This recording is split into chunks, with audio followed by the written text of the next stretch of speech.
Ormsbee. He is, I think, the expert on this side of the Atlantic Ocean on nighttime nutrition.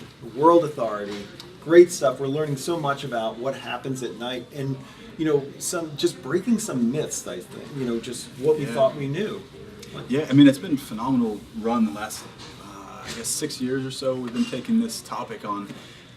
It's phenomenal how many people are afraid of eating at night, and so that's really where it stemmed from. We started thinking, well, why is everyone afraid? Why do people think you can't eat after a certain time of night? And that's where the seed of this began. We started seeing and talking about the leanest people we knew who all happened to eat at night. All these physique and bodybuilding type individuals, and they were so lean, and every one of them ate at night. Yeah. And I was from a background that dealt with that, and so we said, "Oh, this doesn't make any sense." People are saying don't eat, and then there's people who say do eat, and we wanted to just get to the bottom of it. So about 2011, 12, we started heavily into all of this science, and started small, and have just been building on that topic ever since. Yeah, and you mentioned fear, and people were fearful of eating at night, in the general public. So I think, there were certainly celebrity trainers and other individuals that would say, don't eat after a certain time in the evening because it all gets converted to body fat. Right. Your metabolism slows down and blah, blah, blah, and all that happens. Don't eat at night. Don't eat after 7 o'clock. So one of the biggest fears is that if you eat close to bed, you will inhibit your body's ability to break down and burn fat. But you guys are seeing something that doesn't support that idea. Right, so all that original fear came out of just a few studies, and most of them looked at shift workers, people who were working all night long, or from folks who had various syndromes where they ate a majority of their calories late at night. Mm-hmm. And so from that data, those people had correlations to high body fat, high disease risk, and so that is where the fear spread. In addition, most of those times they were eating whole meals, so all the macros, large, over 500, 600, 700 calorie meals at a time, and clearly that wouldn't set you up right. Mm-hmm. So we thought if you just dial it back and focus on smaller meals, then perhaps we might have something that's more useful. Again, the people we saw that were the leanest and ate at night didn't eat pizza and weren't eating massive meals, whole meals. They were eating protein shakes, cottage cheese, maybe eggs, protein dominant sources, and so that's where we started. We've worked in many populations so far, and all of our data, most of our data anyway, supporting 150 calories or less, and so far it's been liquid form. Yeah. And in that scenario, that with a protein dominant source, we've seen improvements in overnight energy expenditure, we've seen improvements in some health factors, and overall, no problems. So sometimes there's no change seen, but all in all, they could have the meal and still not have a detriment to their health or body composition. Particularly when exercise was included, then that negated anything that might happen with glucose regulation or insulin sensitivity, which we had seen in an obese group who was completely sedentary. Added exercise, that vanished. And so again, positives were coming out of the data at that time.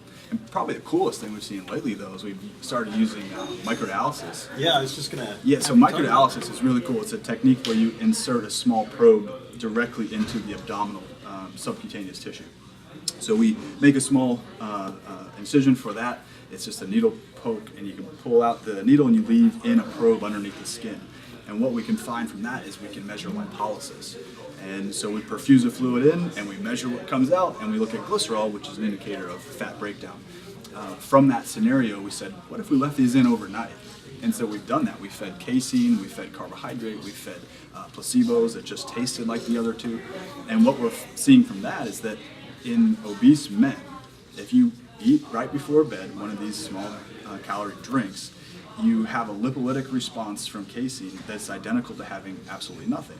Right? So if you look at it in reverse, you don't blunt lipolysis by eating this liquid casein, 150 calories before bed. So people who are afraid of it don't need to be. Your lipolytic rate stays high. Your oxidation rate stays high, even though you've had calories. And if you combine that data with what's been done by Luc Van Loon and some other work with muscle protein synthesis, perhaps you're getting best of both, a lipolytic response as well as this increase in muscle mass over time, or at least an increase in MPS acutely. Yeah, because I think when you want to just sort of capture the nighttime, you say the nighttime is a story of gains and losses. So for athletes who are training hard, they want to continue to make gains in muscle mass, gains in muscle performance. So it's all about muscle for them. They want to protect their muscle at night. So eating protein before bed helps protect the muscle at night and helps them move towards their goals, but they don't want to inhibit becoming a leaner machine. Right. So they don't want to inhibit the breakdown of fat from their fat tissue. And your probes, which I find incredibly fascinating, are measuring sort of the breakdown components when you break down body fat and mobilize it so that it can be used by muscle and other tissue. And that's what the glycerol is. Fat molecules are a glycerol backbone with 3 fatty acids attached to it.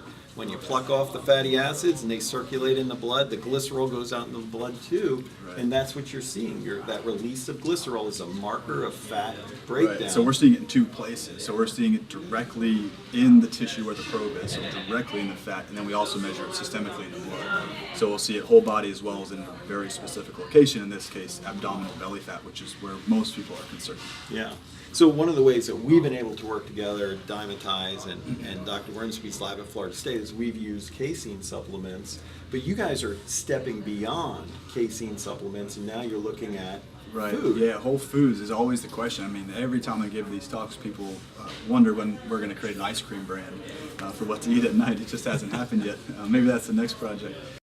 We've worked specifically with chocolate milk as the only sort of whole food source, but you're still not chewing, and that's a factor that we haven't been able to take into account yet.